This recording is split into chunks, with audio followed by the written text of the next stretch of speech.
ძირითადად ჩვენ ვისაუბრეთ ორ თემასთან დაკავშირებით, რომელიც ძალიან აქტუალურია ხვალ და მომდევნო დღეებში. ჩვენ ვიმსჯელებთ ამნისტიის კანონზე, რომელიც საბოლოო ჯამში შეეხება სხვადასხვა დროს და ფორმით 6000-მდე პატიმარს.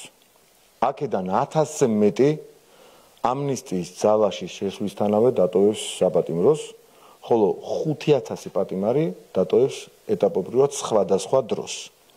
ეს არის ერთ-ერთი ყველაზე მასშტაბური ამნისტია და მიუხედავად ბევრი სპეკულაციებისა, ჩვენ კარგ საქმეს ვაკეთებთ და ადამიანებს მიეცემათ საშუალება რესოციალიზაციის, რაც სასჯელის დანიშვნის დროსვე არის ხოლმე გათვალისწინებული. მეორე საკითხი, კიდევ უფრო მნიშვნელოვანი, არის იმ ყველაზე აქტუალური საკითხებიდან, რომლის გადაწყვეტასაც ამ ეტაპზე, ვინაიდან ჩვენ დღეს ჯერჯერობით არ გვაქვს საკონსტიტუციო უმრავლესობა, ეს არის მხოლოდ კანონი და არა ჯერჯერობით საკონსტიტუციო ცვლილება, კანონი, რომელსაც მიიღებს დღეს მოქმედი პარლამენტი ოჯახური ღირებულებების შესახებ, როგორც ამას ვუწოდებთ ხოლმე LGBT პროპაგანდის წინააღმდეგ და ჩვენ ამ კვირაში, მიმდინარე კვირაში მეორე მოსმენით განვიხილავთ და მივიღებთ, ხოლო შემდეგ სასესიო კვირაში, რომელიც სავარაუდოდ ბოლო სასესიო კვირა იქნება ამ მოწვევის პარლამენტისათვის, ჩვენ მივიღებთ საკანონმდებლო პაკეტს, რომელიც 19 კანონისგან შედგება LGBT პროპაგანდის წინააღმდეგ, ხოლო მას შემდეგ, რაც ძალიან დიდი ალბათობით ქართული ოცნება მიიღებს საკონსტიტუციო უმრავლესობას, ჩვენ ამ ინიციატივას უკვე ავსახავთ საქართველოს კონსტიტუციაში. და ასევე ძალიან მნიშვნელოვანი თემები, რომელიც უკავშირდება არჩევნებს, იქნა განხილული, ამის შესახებ საქმის კურსში გაყენებთ. მიმდინარე წინასაარჩევნო კამპანია და ამ კამპანიის ფარგლებში დასახული მიზანი, რომ ეს არ არის მარტივი, აქვე გულწრფელები უნდა ვიყოთ, თუმცა ქართული ოცნება მაქსიმალურად შეეცდება ქართველი ხალხის მხარდაჭერით იმ გაცხადებული მიზნების აღსასრულებლად მიიღოს საკონსტიტუციო უმრავლესობა და ამისთვის ჰქონდა საუბარი, რა ყველა ლეგიტიმური გზით უნდა მივაღწიოს ქართულმა ოცნებამ ამ მიზნებს. მადლობა გისმით. აგესვამს თუ შეიძლება, მარიამ ქაშაკაშვილი, რუსთავი 2. ბატონო მამუკა, სირცხვილიასთან დაკავშირებით მინდა რომ გკითხოთ და დაგისვათ პირველი კითხვა, როგორ შეაფასებთ ბოლო დროს განვითარებულ მოვლენებს, ჩვენ ნახეთ რომ მათ გადაწყვიტეს პირველი რეგისტრაციის შესახებ, შემდეგ ამას უკვე მოჰყვა ბულინგი და შემდეგ ვიდეო წაშალეს, გაათავისუფლეს თანამდებობიდან ხელმძღვანელი და გადაიფიქრეს რეგისტრაცია. როგორ შეაფასებთ და როგორ აღიქვამთ ამ პროცესს? ნაცმოძრაობის ერთ-ერთმა ორგანიზაციამ სირცხვილიამ თავის თავზე გამოცადა ფაშისტური ბულინგის გემო, რასაც ვერ გაუძლო, დამარცხდა ამ ბულინგთან და უკან წაიღეს თავისი სიტყვები, სადაც ისინი აღიარებდნენ, რომ არანაირი აგენტი და მსგავსი მიდგომები გამჭვირვალობის კანონში არ იყო და პრაქტიკულად მათ ისიც აღიარეს, რომ არანაირი რუსული ჩანართები შესაბამისად აქედან გამომდინარე არ იყო კანონმდებლობაში, ეს იყო საუკუნის αφიორა, რომელიც 2 წლის განმავლობაში მიმდინარეობდა და ამ საუკუნის αφიორას ერქვა არა რუსულ კანონს. ის იყო დადგმული ფართო მასშტაბიანი სპეცოპერაცია, სპექტაკლი, რომელიც იყო მიმართული გამჭვირვალობის და ქართული სახელმწიფოს და სახელმწიფოებრიობის წინააღმდეგ.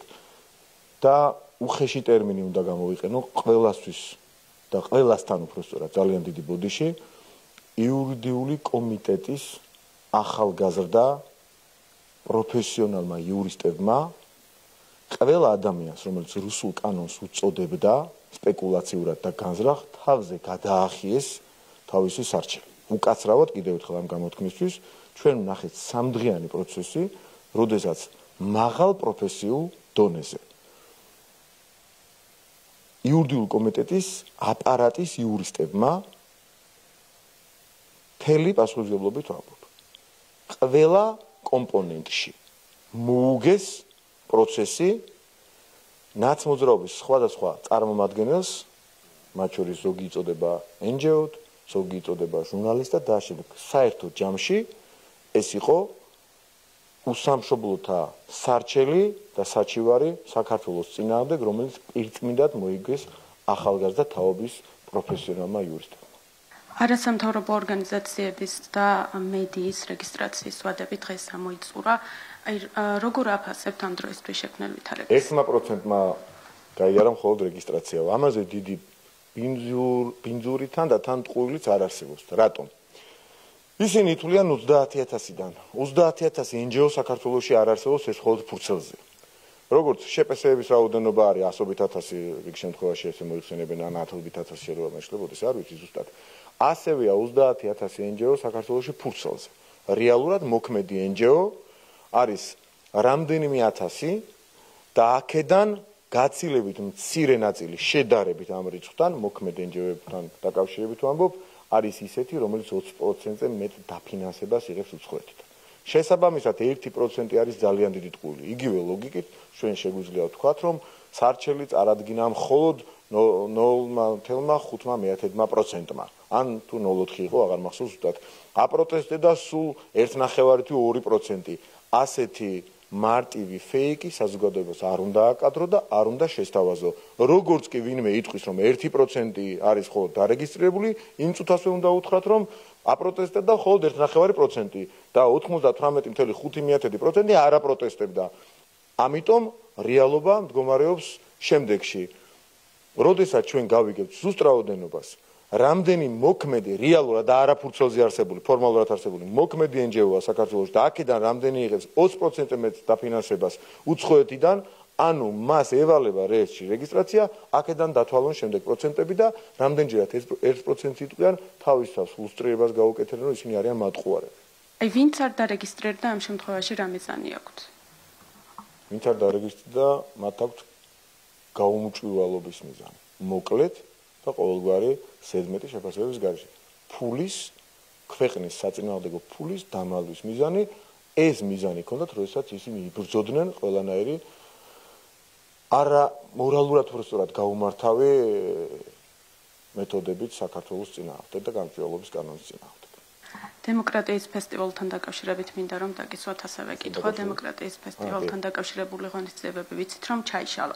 აი რას უკავშირდება ჩაშლილი ღონისძიებები და თვლით თუ არა საჭიროდ რომ ამ შემთხვევაში საელჩომაც გააკეთოს განმარტებები? მე უფრო ვიტყოდი რომ ეგრეთ წოდებული დემოკრატიის ფესტივალი, იმიტომ რომ დემოკრატიასთან არაფერი იყო ქონდა მას საერთო და ეს იყო პარტიული ეგრეთ წოდებული ივენთების, პარტიული ღონისძიებების დაფინანსება უცხოური ფულით და როდესაც ამის მხილება მოვახერხეთ ჩვენ ყველამ ერთად, მათ შორის სხვათა შორის ჟურნალისტებსაც ნაწილს ჟურნალისტებისაც არ დაგიკარგავთ ამ ღვაწლს ქვეყნის წინაშე, როდესაც მოახერხეთ თქვენც, რომ გემხილებინათ ეს ეგრეთ წოდებული ფესტივალი და სინამდვილეში პარტიული ღონისძიებების უცხოეთიდან დაფინანსება იძულებულები გახდნენ მოუწიათ ჩაეხსნათ და მოეხსნათ დღის წესრიგიდან ასეთი დაფინანსებით მათი პარტიული აქტივობები.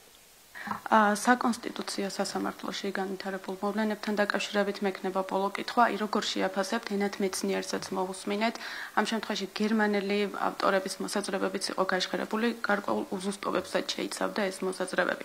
აი როგორ შეაფასებთ და ენათ მეცნიერს რაც შეეხება კონკრეტული კრიტიკა დაიმსახურა მან? ერთი ადამიანი ვერ ნახეს, ცოტა ობიექტური მაინც რომ ყოფილიყო და შემდეგი სადგური ნაღალატევი არ ქონოდა ნაძახი.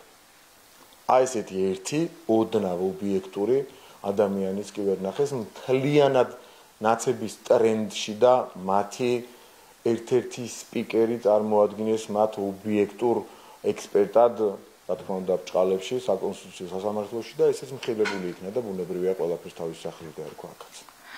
სალამი ბატონო მამუკა ტელეკომპანია იმედი მანჩი გაბელია. თქვენ დღეს აღნიშნეთ, რომ მომდევნო კვირის ერთ-ერთი მთავარი თემა იქნება LGBT პროპაგანდის წინააღმდეგ კანონპროექტი. დღეს გაკეთებული განცხადებებიდან გამოჩნდა კიდევ ერთხელ, რომ ოპოზიციის მხარდაჭერა არ ექნება ამ კანონპროექტს. როგორ შეაფასებთ თქვენ და რას მიუთითებს ეს თქვენთვის? მეგონი ამას უფრო კარგად, ჩემზე უფრო კარგად ქართული საზოგადოება აფასებს. მათ ეშინიათ ოპოზიციის დაფიქსირებებსაც კი, ოპოზიცია LGBT კანონმდებლობასთან დაკავშირებით და მის აკრძალვასთან დაკავშირებით ვერ აფიქსირებს ერთი რამის გამო, მხოლოდ იმიტომ რომ შიგნით ეშინიათ ქართული ხალხის და გარეთ ეშინიათ თავისი პატრონების. ძალიან კარგად იციან, რომ ელექტორალურად ვინაიდან ქართული საზოგადოება მთლიანად დგას ტრადიციული ღირებულებების დაცვის მხარეს და ის სლოგანი, რომელიც ჩვენ წარუდგინეთ საზოგადოებას ერთ-ერთი სლოგანი ტრადიციებით ევროპაში. ეს არის შინაგანი სწორი დამოკიდებულება ქართველის, როგორც მას უნდა გახდეს ევროპული ოჯახის უფასოვანი წევრი. ამაზე არ დათანხმება ნიშნავს იმას, რომ ვიღაცის ძალიან გეშინია ქვეყნის გარეთ.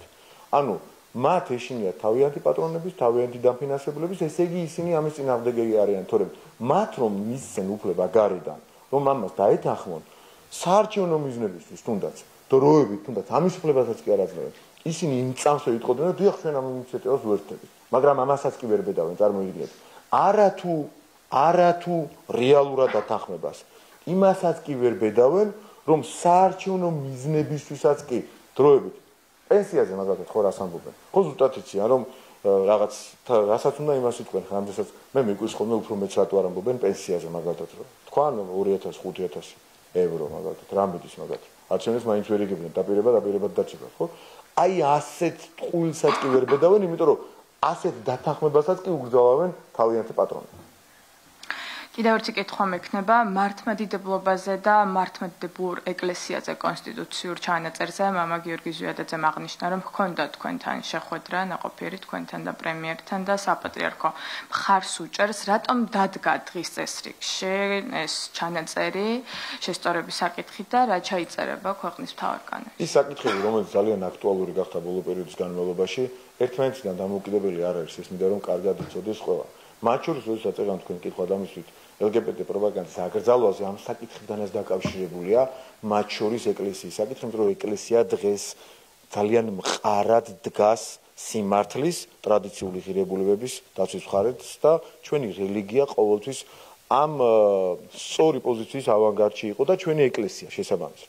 აქედან გამომდინარე დარტყმები ჩვენი აგენტურული ოპოზიციის მხრიდან მთელ წინა პერიოდში, გახსოვთ ალბათ, მიდის ეკლესიის წინააღმდეგ. და ეკლესია არის ის ინსტიტუტი, სულ რომ მართლაც ხანდახან მithქვამს ესე ნახევრად იუმორით თუ მის გარეშე თუნდაც სულ რომ ათეისტი იყო, ინსტიტუტს უნდა სცემდე პატივს, ინსტიტუტს, როგორც ერთ-ერთ მთავარ საყრდენს, ერთ-ერთ მთავარ საფუძველს შენი ეროვნული, ქართული ეროვნული იდენტობისა. აქედან გამომდინარე, ჩვენი მიზანია, რომ ლეგიტიმაცია მივიღოთ. წინა საარჩევნოთ, არჩევნები არაფერ შუაში არ არის არ ვამბობთ, პირიქით. წინა საარჩევნოთ მივიღოთ ხალხისგან ლეგიტიმაცია, ანუ არჩევნების შედეგებით მივიღოთ ლეგიტიმაცია, რომ კონსტიტუციაში შევიტანოთ კიდევ უფრო მყარი ჩანაწერი ჩვენი ეკლესიის და მართლმადიდებლური რელიგიის სტატუსის, პოზიციის უფრო მეტად წარმოჩენისათვის, ასამაღლებად ხარისხის გასაუმჯობესებლად აი ამ საყრდენის, როგორც კონსტიტუციური დათქმის. აი ამ კონტექსტში. შესაბამისად, როდესაც ჩვენ ვამბობთ, რომ მართლმადიდებლური ქრისტიანობა ეს არის და ეს არის ამ პრინციპზე ვარ შეთანხმებული.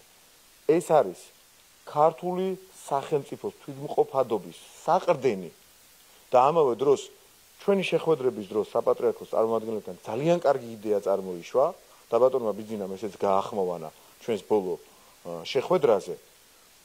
როდესაც საუბარი არა მხოლოდ წარსულში აღნიშნავს და აფასებს სახელმწიფო კონსტიტუციურად ეკლესიის როლს, არამედ თანამედროვეობაშიც ესეც განამტკიცებს ეკლესიის როლს და კონსტიტუციაში ამ ჩანაწერების გაკეთება ბუნებრივია იქნება ერთი მხრივ საზოგადოების ლეგიტიმაცია, როდესაც ამას წინასწარ ვეთქვი ჩვენ და მაღალ შეფასებას შესაბამისად მაღალ მხარდაჭერას დაიმსახურებს ქართული ოცნება ამ ინიციატივის გახმოვანებისათვის და მეორე მხრივ მყარი გარანტია იმისა, რომ მარტივად თავდასხმებს ვეღარ გაბედავენ ეკლესიაზე. თუმცა ისინი ყველაფერს გაბედავენ, მაგრამ სტატუსი როდესაც კიდევ უფრო მაღალი იქნება რელიგიის, ეკლესიის, ბუნებრივია სიმყარეც მეტი იქნება ამ მიმართულებისა. ეს იმას არ ნიშნავს, ეხლა რაღაც ზურებია მიმართულებით და სპეკულაციური, რომ რომელიმე სხვა კონფესიას და ამ შემდეგ ტრადიციულ რელიგიურ მიმართულებებს რაიმე პრობლემა შეექმნა. პირიქით ტრადიციული რელიგიური მიმართულებები თავის მხრივ ასევე ამყარებენ სახელმწიფოს იდენტობას. დიდი პატივისცემით ყველას მიმართ მათი როლიც უნდა კაფიოთ, ვახსენოთ და განსაზღვროთ. ისინიც საქართველოში არსებული სხვადასხვა ტრადიციული რელიგიური მიმართულებები, ხაზგასმით ვამბობ, ამყარებენ სახელმწიფოს იდენტობას და ტოლერანტულობა ქართველისა და ქართული სახელმწიფოში ყოველთვის ამყარებდა სახელმწიფოს იდენტობას და განსაკუთრებული როლი შექონდა ამ ყველაფერს ქართულ ეკლესიასთან ერთად ქართული ეროვნული იდენტობის საქმეში. მოგესალმებით. კითხავს ნაციონალურ მოძრაობის წინასაარჩევნო კამპანიაზე, რომელიც დაიწყეს საკმაოდ შავი კამპანიით, ქართლის კამპანია. თითქოს 5 ნომერი ნიშნავს კეთილდღეობას და 51 ნიშნავს სიღატაკეს.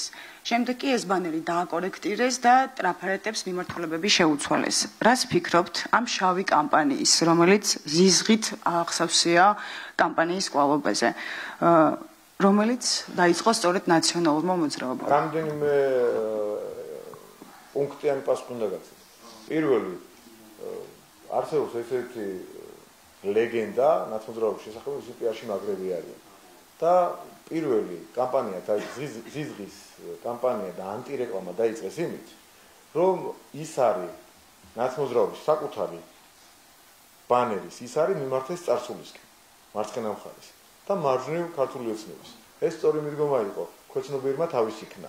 ანუ პირველ ვერსიაში იმდენიც კი ვერ მოიფიქრეს, რომ წარსულისკენ არ მიემართა თავისი პარტიის ის არის და ჩვენი მომავლისკენ ჩვენი დისკრედიტაცია უნდა და მომავლისკენ გაიშვირეს ჩვენი ის არის. ეს ქვეცნობიერის გამოძახილი იყო ერთ. ახლა ვიღაცა მურჩი ეტყობა, ან როზნერმან მესინაჯგუფმა და შეატრიალეს ესენი, მაგრამ შეტრიალება სიმართლეს არ ცნის. სინამდვილეში და დავაფიქსიროთ ისიც, რომ ჩვენ არც ერთი მსგავსი ბანერი არ გავიკეთებთ. მათ დაიწყეს ნეგატიური კამპანია, სიცრუე გასაგებია, სიცრუე იქნება, იყო, არის და იქნება მათი კამპანიის თავარი ღერძი და საფუძველი, მაგრამ დაიწყეს ნეგატიური კამპანია ქართული ოცნების წინააღმდეგ და ვთხოვ ყველა ობიექტურ ჭალებში, მის გარეშე ობიექტურ დამკვირვებელს, რომ დააფიქსირონ რა, როდის, რა რიცხვში დაიწყო ნაციონალურმა მოძრაობამ. არც ერთი ნეგატიური ბანერი ჩვენ არ გაგვიმზადებია და მათ ასეთი კამპანია დაიწყეს და ყველა დამკვირვებელს ვთხოვ ხაზგასმით, რომ ეს კარგად დააფიქსირონ და ანგარიშები რომ გამოქვეყნდება, არავის დაავიწყდეს ანგარიში იმის შეიტანა, როდის და რა ფორმით დაიწყო ამის კეთება ნაციონალურმა მოძრაობამ. ფოტოები თუ არ არის? მოგესალმებით, ტელეკომპანია მთავარი არხი მარიკა ბოლქვაძე. პირველ რიგში ამნისტიის კანონპროექტზე მინდა კითხოთ, ზუსტი თარიღი თუ გვაქვს, როდის გავა ამნისტიის კანონპროექტი, ვიცით რომ ამ კვირაში, მაგრამ ზუსტი თარიღი თუ იქნება და შემდეგ უშუალოდ განხილვის ნაწილზე რომ გადავიდეთ, თქვენი ოპონენტები ოპოზიციური სპექტრიდან წარმომადგენლები ამბობენ, რომ მიუხედავად იმისა, რომ ამნისტია არის მასშტაბური, ასეთი ამნისტია მასშტაბური არის ჰუმანური აქტი, ქართული ოცნება მას იყენებს როგორც წინასაარჩევნო ხმების მობილიზების ერთ-ერთ საშუალებას. თქვენი პოზიცია ამასთან დაკავშირებით როგორი იქნება? პირველი კითხვა გავარას ნიშნავს. ძალაში როდის შევა თუ განსახილველად როდის გავა? განსახილველად ამ კვირაში გავა მეორე მოსმენით, ძალაში შევა მას შემდეგ, რაც მესამე მოსმენით 2 კვირის თავზე მივიღეთ. ეს ერთი.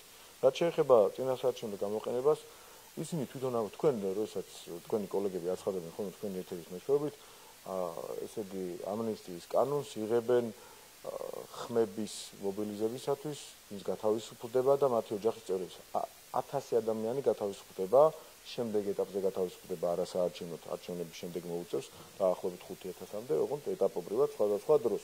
ანუ 1000 ადამიანზე და მათი ოჯახის წევრებზე ვსაუბრობთ, იქნება თქვენ რომ მოგისმენთ ადამიანი ამაზეც დაფიქრდეს, რომ ესე იგი 3-4000 ხმისთვის ვაკეთებთ ამ ხელა მასშტაბურ ამნისტიას. ერთი ვერსიაა რომ ვაკეთებთ იმისაც ჰუმანური აქტი გამოვცეთ, მეორე ვერსია რომ ამ ხელა ამბავს ტეხტ 3-4000 თქვენი ვერსიის მიხედვით მობილიზებისთვის. მე მგონი პირველი ვერსია უფრო რეალისტურია. აქედან გამომდინარე, დაანებოს ყველა სპეკულაციას თავი, ურჩევთ ასეთი ამნისტიები ხშირია, არა მხოლოდ საქართველოში, ეს ემთხვევა ხოლმე არჩევნებსაც, ემთხვევა ხოლმე ახალ წელსაც, ემთხვევა ხოლმე შობასაც, მათ შორის შეწყალებებიც სხვადასხვა ქვეყნის ლიდერების, პრეზიდენტების მხრიდან და ასე შემდეგ და ყოველთვის შეგიძლია დააკავშირო არასაარჩევნო პერიოდი ქვეყანაში პრაქტიკულად არ გვაქვს ხოლმე ბოლო 2 წელი იყო ასეთი მხოლოდ.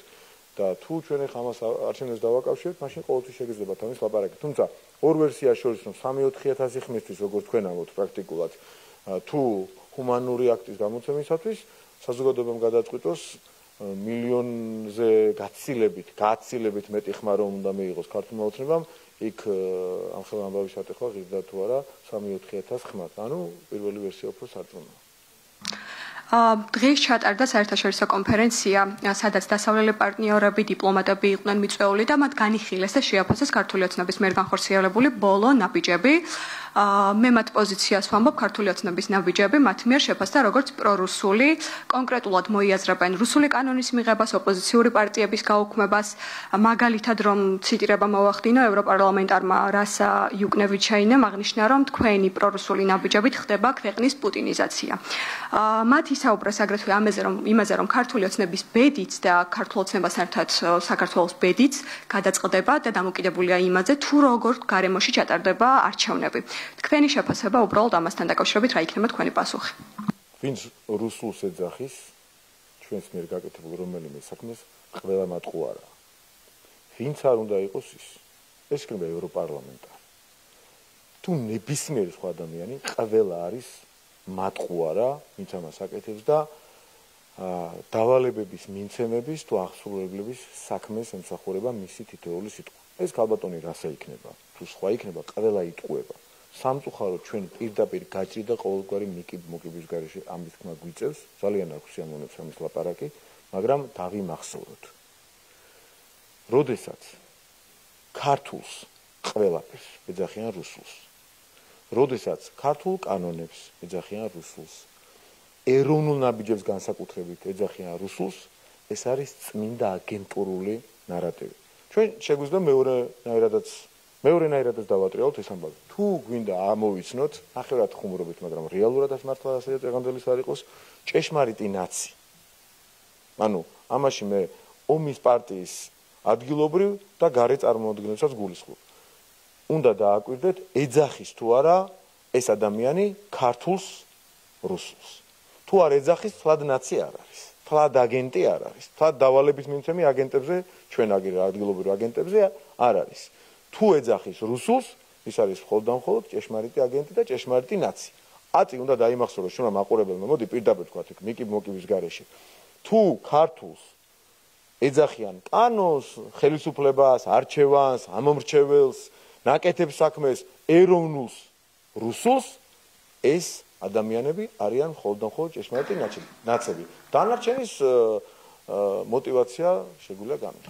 მაშინ დავაზუსტებ ამერიკის შეერთებული შტატებიც და ევროპარლამენტარები, ევროკავშირიც აი ამ კანონს, როგორც თქვენ ამბობთ, ქართული უწოდებენ რუსულ კანონს და ამბობენ, რომ ერთი წუთი დავასრულებ კითხვას მაშინ და ხო, მაშინ თქვენ ამბობთ, რომ ამერიკის შეერთებული შტატებიც და აგენტურა და ნაცმოძრაობა თუ როგორ გავიგო?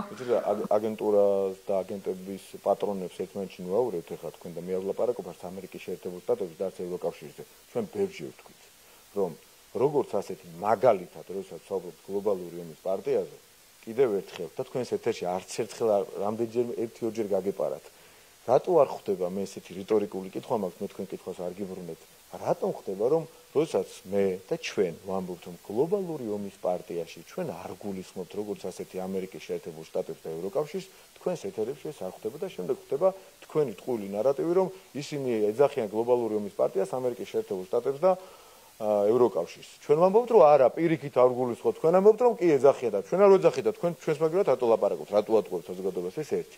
და მეორე, ევროკავშირის ოფიციალურ წარმომადგენლებს განსაკუთრებით გულისხმობ აღმასრულებელი რგოლის ლიდერებს. არც ერთხელ კანონთან დაკავშირებით სიტყვა რუსული არ გამოუყენებიათ. ამერიკის შეერთებული შტატების 1-2 წარმომადგენელმა ბრძანა მხოლოდ, რომ რუსული მსგავსი იყო, შეიძლება სიტყვას ვიტყვით არ მახსოვდეს, რუსული ნარატივი თუ რუსული мотиваციით რაღაც მსგავსი იყო, ნაკარნახევი. არავის არ უთქვამს. განსხვავებით სხვათა შორის შაშან მეტად იყო წინა წელს, როდესაც კანონი ვერ გავიდა. წელს ასეთი ნარატივი არ იყო, მხოლოდ აგენტები საუბრობდნენ ამასთან დაკავშირებით. ქართველი, მხოლოდ ეროვნებით ქართველი აგენტები, ანუ ჩვენი ნაცმოძრაობის სხვა კლასტერის წარმომადგენლები, ისინი რუსულს არ ეძახიან. სამწუხაროდ მე მიწევს ახალგაზრდა ადამიანთან თქვენთან თქმა იმის, რომ თქვენ ამ წუთში კითხვაშიც კითხულილი მითხრათ. იმიტომ რომ ევროკავშირი და ამერიკა არ ამბობდა, რომ ეს არის რუსული კანონი. მოგიწიათ ამის თქმა. სამწუხაროდ და თქვენ ეხლა მე რო ვკითხვა დაგიტრიალ და შემოგიტრიალ არმი და უხერხემლო მდგომარეობაში რა იყო ამ კანონის რუსულ პასუხს ვერ გამცეთ გარანტიას გასდოთ. თუ ამ გარანტიას შეეჭვიგებარება თუ გნებათ შემეპასუხეთ. თუ არა და მე არ გაიძულებთ რომ მეპასუხოთ. ეჭვი არ მეპარება უბრალოდ შემდეგი კითხვა მაქვს და მოდი დაგისვამთ ხო? ანუ არ პასუხობ. დიდი მადლობა. არა, უბრალოდ პოლემიკა არ არის ეს კითხვას გისვამთ, მე ჟურნალისტი ვარ ხო? შემოხვიდეთ ვერ შემოხვალთ, იმიტომ რომ რუსული ერთი სიტყვა არ იყო კანონში. არ ვიცი. დღეს იუსტიციის მინისტრის მოადგილე ამტკიცებდა, რომ რიგებით დგას ორგანიზაციების, რომლებიც რეესტრში რეგისტრირდებიან. ჩვენ ჯგუფებიც იყვნენ დღეს იუსტიციის სამინისტროში, რატომღაც რიგები ვერ შენიშნეს ვერსად, 1.5% ნებაყოფლობით რეგისტრირდება, მაგრამ რეალობა არის სხვა, სერიოზული და დიდი ორგანიზაციების უმრავლესობა დარეგისტრირებას არ აპირებს. თქვენ როგორ აფასებთ აი ამ პროცესს? 1.5% საიდან? სრული. სრული რასმის? ანუ სრული 100%-დან 1.5. 100% რამდენია? დაახლოებით რამდენია? მათემატიკაში მავარჯიშებთ? არა, მე არ გავარჯიშებ დღეს.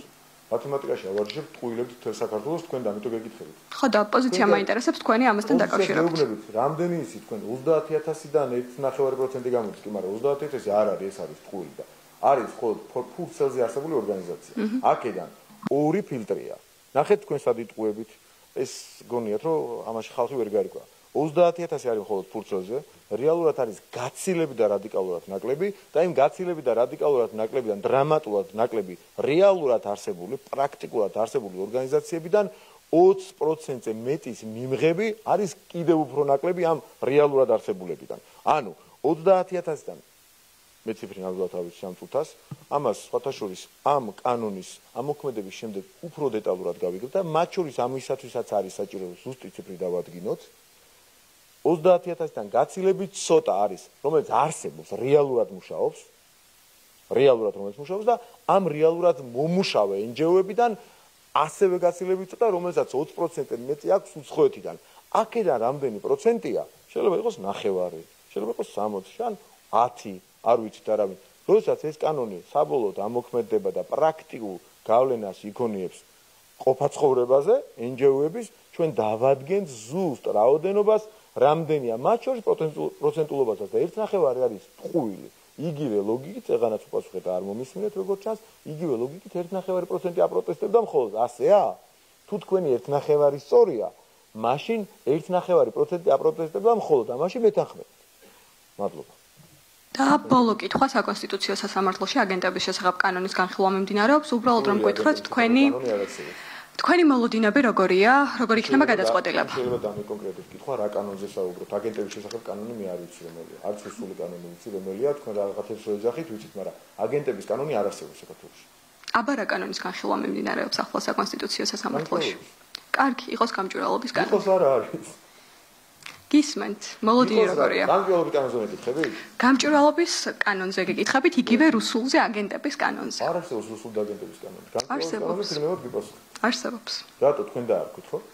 არა, მთელი დასავლური სამყარო და ამერიკის შეერთებული შტატები ამბობს იმას და აგრეთვე საქართველოს მოსახლეობის უმრავლესობას ალბათ ხედავდით თქვენ აქციებზე ხო, რამდენი ადამიანი გამოვიდა, ამბობდა იმას, რომ ეს არის რუსული აგენტების კანონი.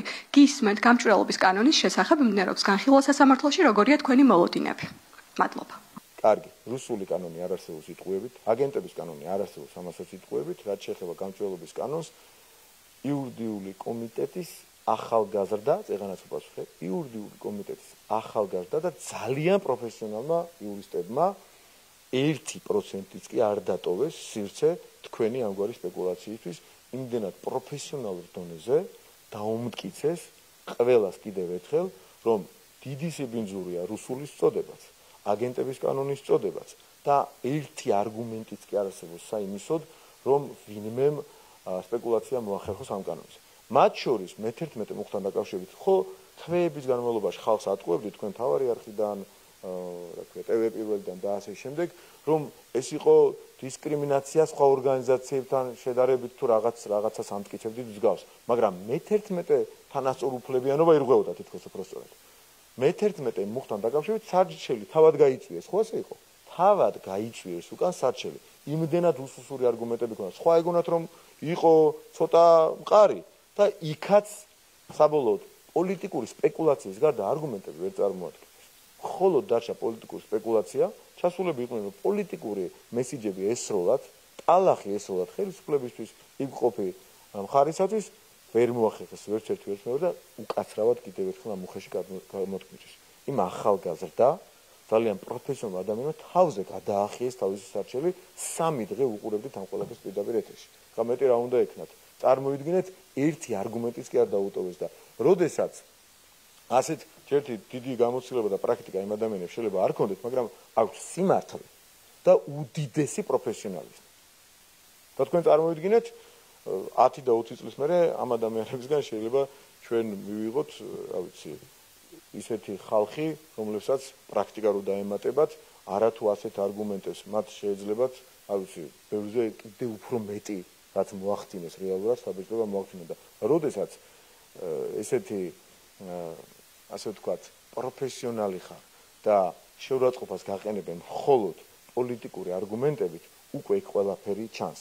ჩემი დიდი პატივისცემა იმ ადამიანებს, მათ შორის იუსტიციის სამინისტროს წარმომადგენლებს, რომლებმაც მართლაც ზე პროფესიონალურად ყველა პუნქტი გაიარეს, დიდი პატივისცემა მათ და ასევე დიდი პატივისცემა იურიდიული კომიტეტის იურისტებს, რომლებმაც კითხვის ნიშანიც კი არ დატოვეს ამ საკითხთან დაკავშირებით. გადაწყვეტილება როგორი იქნება, თქვენ რას ფიქრობთ? ობიექტურად უნდა იყოს სახელმწიფოს სასამართლო. ობიექტურად ეს უნდა იყოს. როგორი იქნება სასამართლოს მაგივრად ვერავინ ილაპარაკებს, მაგრამ 1%-იც კი არ არის შანსი თუ ოდნავ ობიექტურად ვინმე გადაწყვეტს ამას, რომ იყოს სახელმწიფოს საწინააღმდეგო. მადლობა.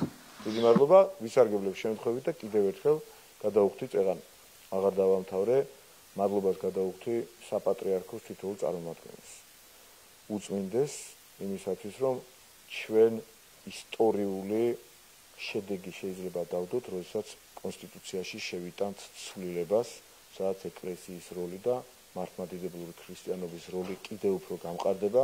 ეს იქნება ისტორიული გადაწყვეტილება, რომელიც დაიცავს ცალკე აღებული სხვა უპირატესი კეთებთან ერთად ქართულ კულტურას, ქართულ იდენტობას და დიახ, მთავარი სლოგანი იმის შესახებ თქვენს მიერ დასმოკითხავთ და კიდევ ერთხელ დამატებით კი პასუხობთ, რომ მთავარი სლოგანი ღირსებით და ეროვნული იდენტობის მყარი შენარჩუნებით ევროპაში, ეს არის ჩვენი ძირითადი გზავნილი, ქართული და შემთხვევით არა მხოლოდ ქართული საზოგადოების მიმართ.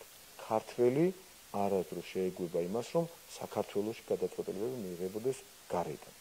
საქართველოს შესახებ გადაწყვეტილებებს ამიერიდან გარანტირებულად შეგვიძლია ვთქვათ, მიიღებენ საქართველოს და ყველა შეეგუოს ამას, ამ მოცემულობას და აგენტების ნამართი საქართველო აღარასდროს გვექნება. დიდი მადლობა.